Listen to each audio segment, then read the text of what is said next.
Hi guys, today I'm back doing another review.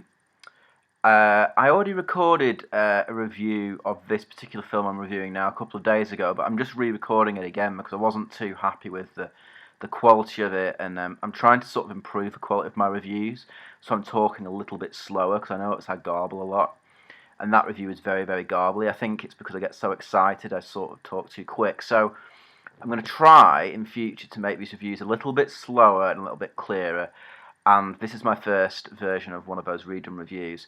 So I'm talking about the Stephen King adaptation, the new one that's come out of It, which is a book that he wrote in the 1980s.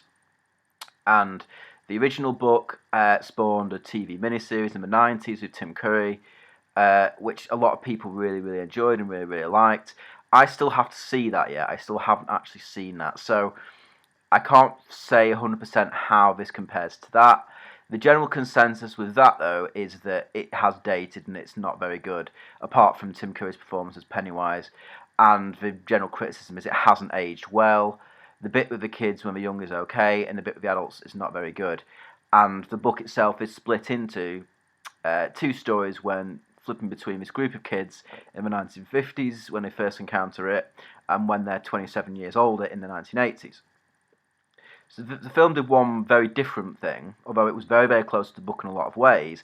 It updated that. So the kids are now in the 1980s, and when they finally do the second part, which they will definitely make because this film's been such a huge hit, that is now going to be in 2017. So I think that was a very, very smart decision on a number of levels. First and foremost is that it gives this film a really cool 80s feel. Like it feels like Goonies and it feels like Stand By Me, which is another one of the great Stephen King adaptations.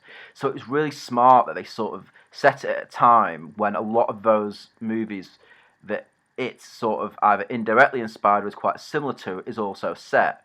Another obvious example we can talk about is of course Stranger Things, which was also set in the 1980s and is also in some ways owes a lot to Stephen King's It. In terms of, again, it's a similar kind of setup with a few kids who are all exploring this sort of dark psychological supernatural event that's happening and things that are happening.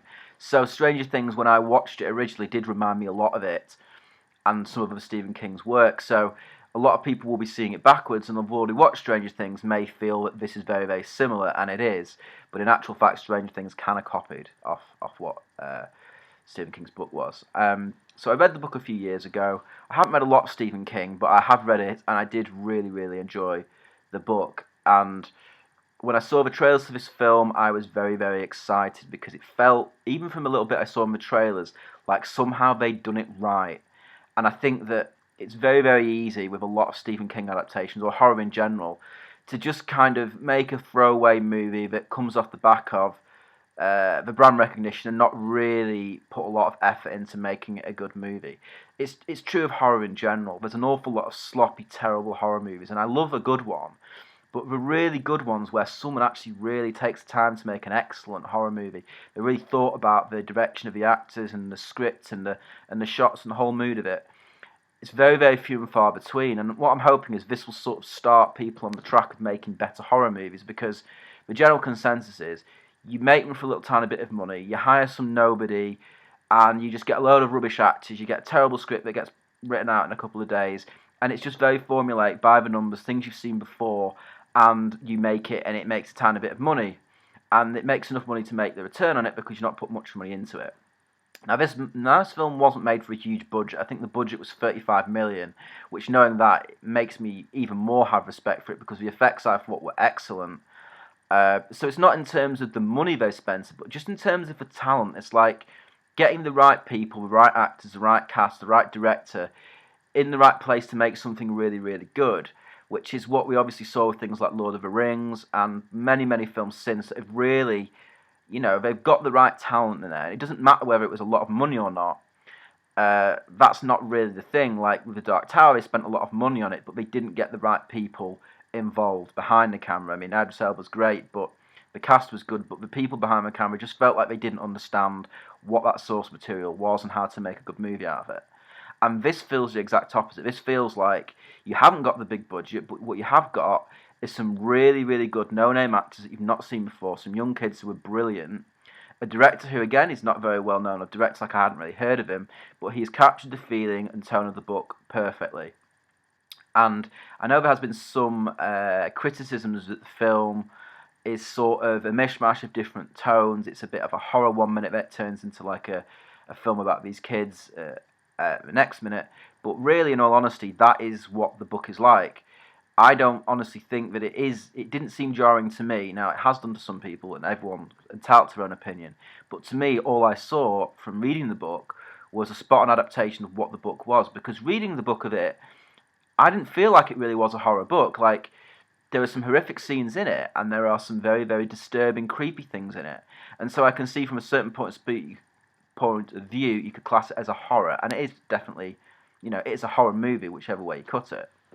But the majority of the book is not taken up with that. The majority of the book is taken up with building up the characters, and it's taken up with like the story of these characters and the little group that they form, and that's the heart of the movie, and that's the heart of the book.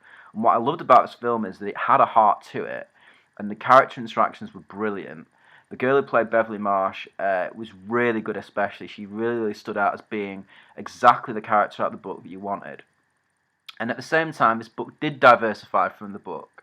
This film, sorry, did diversify from the book quite a bit, where it mattered. It wasn't a page-by-page recreation. There are a lot of things that Stephen King included in the background. There were a couple of things that they did exercise from the movie that would have made it make a bit more sense to a few people. Like, it never really fully explains why the parents and the parents of these kids and the adults in general in this town are kind of weird. Like, they're kind of oblivious to things that are going on. Children are going missing. No one seems to give a crap. The parents seem exclusively like really, really horrible to the kids. And in the book, that is explained as being part of the effect that it has. It as a creature has existed for a long time in Derry, and it basically is Derry, the town that these kids grow up in. And so this effect is it's coming from it. It's sort of affecting everyone around it. And it isn't just that it directly reaches up and kills kids and kills people. It has a very negative effect on people. So it encourages people who are violent to be more violent. It encourages hatred, and the more sort of chaos and hatred it can engender in people, the better it is for that creature. It's what it feeds on. So that wasn't really communicated in the film very, very well. And I think that might have explained a few of the decisions in this movie a little bit more. And the other thing is that the power these kids have comes from a different source. Again, I'm not going to go into it, but it's not really explained exactly where the kids' power comes from, or why all these other people, apart from the kids, are sort of assholes. So that's, and in my view, I don't think you needed to explain that. I don't think it needed it. I think it was good that it didn't go into too much detail and didn't really explain it, because I don't think there was a good way of doing it without it being very, very obvious, having a character that was just Mr. Exposition and was actually telling the audience, well, you have this power because it happens like this. I think that really it is good that it leaves it to people's imagination. I only think that maybe some people may have an issue with that, if not read the book, may wonder why those things were happening. But in general, I don't think it's a film that really left a lot of gaps in the plot that you couldn't understand it having not read the book, which is also the key thing to do. So it exercised a lot of the explanations, and I think rightly so. I think a film is much more scary when you don't know everything, and when you have a few more questions and answers. Especially like The Shining was very much like that, and I know Stephen King hated that, but I still think that's the best horror film of all time, and is still his best film. So it's been adapted from one of his books. So you don't need to always stay close to the source material, but they stuck to the source material when it needed and in the ways that it really, really counted, which was within the interactions of the characters, the opening scene, which was absolutely fantastic. And again, it changed some subtle things, but it kept the real heart of what the book was and what I want it to be as a fan. And as a fan of horror movies as well, not just as a fan of the book, because one of the bigger criticisms I have of horror films is they don't take enough time to really set up and care for the characters. They don't often make the script very good or the characters very believable. They're all these sort of walking stereotypes, and you just don't really care what happens to them. With it had so much going for it in the way of these kids, the way they acted, the way the film was written. The kids talked like real kids. They had really authentic dialogue. They had a good camaraderie between them.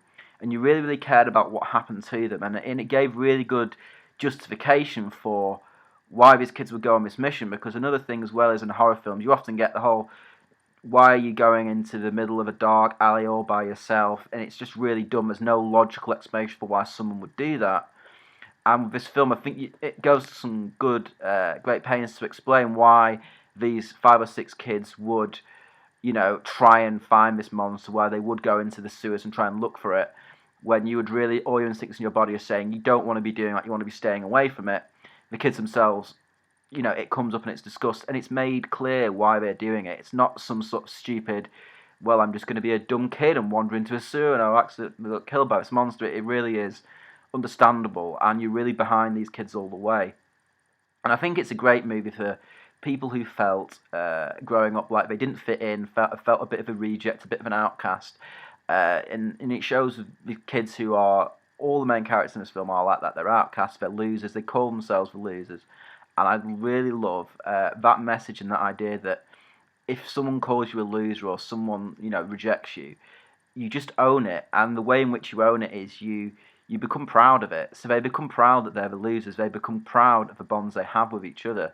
And it really makes them very, very strong. And I think this is all about friendship and the strong bonds that can be formed with friendship, and how that can make you very powerful against other people who will try and take you down and will try and sort of belittle you. Because the world is quite horrible and mean. And I think as you get older and older, you realise that as a kid. And so I think that's the strong thing, I think, is connecting this film with audiences, and why it's done so well is I think a lot of people can relate at whatever age to either having been in a position where they were bullied or picked on or not felt to be very good, or they are still going through it now. And I think it could hopefully, for teenagers who are still dealing with that, it hopefully is really good. I don't know whether it will or not work that way. I'm not a teenager anymore, but I know that it really connected to me. I felt really empathy with those characters, and I think that's what most people must have felt why this film has been so good, because it isn't just the horror that makes it good, it's the all-round package of it.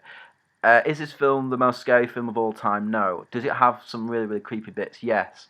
Is it still one of the best horror films I've seen over the last 10 years? Absolutely yes, because as the best horror films aren't just about the horror, they aren't just about the scares, they're about the characters and interactions, and this does that absolutely flawlessly. So for me, I'm going to give it a 10. I absolutely loved this movie. I didn't think there was any issues with it that I saw that really distracted from my enjoyment of it. It doesn't necessarily mean it's a perfect film. I know that some people have some issues with it.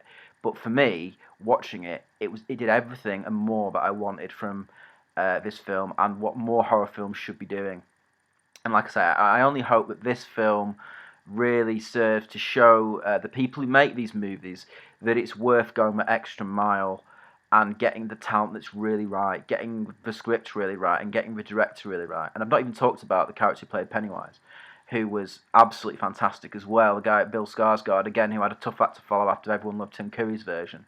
And there will still be undoubtedly some people who love that version. And I've not seen it, so I can't compare. But all I can say is that as far as his character was when he was on screen, he was terrifying. He was exactly the version I expected I would get from the book.